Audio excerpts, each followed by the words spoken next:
Nagaya ang comeback ng record-breaking group na BTS nitong weekend.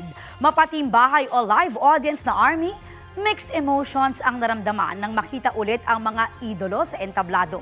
Narito ang latest mula kay Jamie Santos.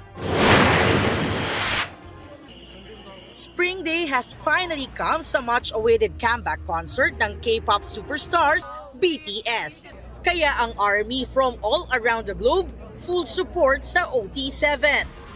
Sina RM, Jin, Suga, J-Hope, Jimin, V at Jungkook na namiss raw ang kanilang fans. Thank you for joining us. It's been a long journey, but now we're finally here! BTS made the whole city jump sa first ever performance nila ng kanilang bagong kanta mula sa kanilang comeback album na Arirang, tulad ng Body to Body. Everything was lit nang kantahin nila ang Faya, ang kanilang title track na Swim, pati ang kanilang iconic songs gaya ng Dynamite at Butter. Hindi syempre nawala ang love letter ng BTS sa ARMY.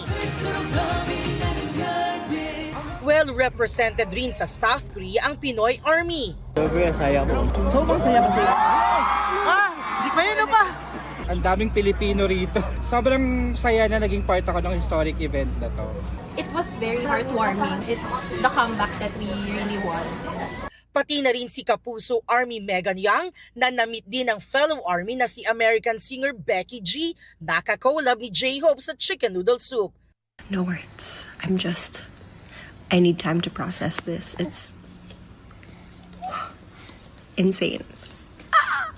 Dito sa Pilipinas, emosyonal ang fans sa comeback ng BTS na hindi lang daw basta pagbabalik, kundi tila isa ring global cultural reset. 4 na taon po talaga naming inantay ito. Sobrang saya po kasi nung nasa military service po sila, grabe talaga yung hagulgol namin lahat. Pero ngayon, bumalik sila ng kumpleto, doon pa lang po buo na kami. Sobrang happy po, like hindi ko ma-explain yung nararamdaman ko. Like gusto ko talaga umiyak. Yung reason bakit sila nagpa-perform is because for all the people as well who love them.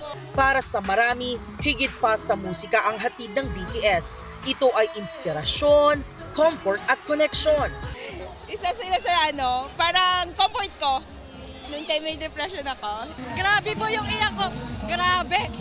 Makita ko lang po sila. Grabe, para po nabuhay po ulit talaga ako. Ibang-iba.